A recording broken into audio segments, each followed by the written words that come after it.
ಬರೋಬ್ಬರಿ 5 ಲಕ್ಷಕ್ಕೂ ಹೆಚ್ಚು ಮೌಲ್ಯದ 6 ಮೋಟಾರ್ ಬೈಕ್, ನೀರೆತ್ತುವ ಮೋಟಾರ್, ಆಯಿಲ್ ಇಂಜಿನ್ ಮತ್ತು ಸ್ಪ್ರಿಂಕ್ಲರ್ ಪೈಪ್ಗಳನ್ನು ಕಳ್ಳತನ ಮಾಡಿದ್ದ ಆನಂದ್ ಗೌಡ ಎಂಬುವನನ್ನ ಮುಂಡರಗಿಯ ಸಿಪಿಐ ಮಂಜುನಾಥ್ ಕುಸಗಲ್ ಹಾಗೂ ತಂಡ ಹೆಡಮುರಿ ಕಟ್ಟಿದ್ದಾರೆ. ಹೌದು, ಇಂತಹದೊಂದು ಘಟನೆ ಗದಗ ಜಿಲ್ಲೆಯ ಮುಂಡರಗಿಯಲ್ಲಿ ಜರುಗಿದೆ.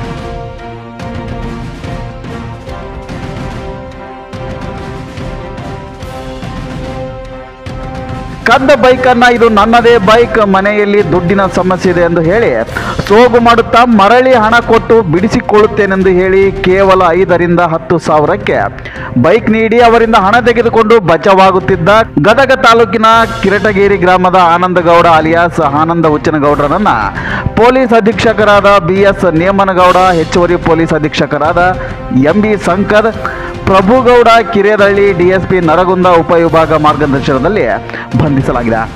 Mundargi CPI Manjunath Kusagal, VG Pawar, PSI Mundaragi ಹಾಗೂ ಸಿಬ್ಬಂದಿಗಳು ಕಳ್ಳತನ ಮಾಡಿದ ಆರೋಪಿಯ ಪತ್ತೆಗೆ ಬಲೆ ಬೀಸಿದ್ರು. ಬಂಧಿತನಿಂದ 5 ಲಕ್ಷಕ್ಕೂ ಹೆಚ್ಚು ಮೌಲ್ಯದ 6 ಮೋಟಾರ್ ಬೈಕ್, ನೀರೆತ್ತುವ ಮೋಟಾರ್, ಆಯಿಲ್ ಇಂಜಿನ್ ಮತ್ತು ಸ್ಪ್ರಿಂಕ್ಲರ್ ಪೈಪ್ಗಳನ್ನು ವಶಪಡಿಸಿಕೊಳ್ಳಲಾಗಿದೆ.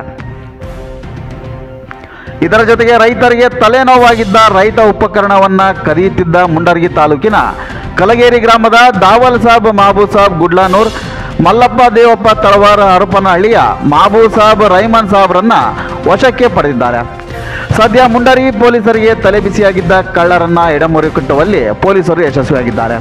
ಇವರ ಈ ಕಾರ್ಯಕ್ಕೆ ಸ್ಥಳೀಯರು ಬಹುಪರಾಕ್ ಎಂದಿದ್ದಾರೆ.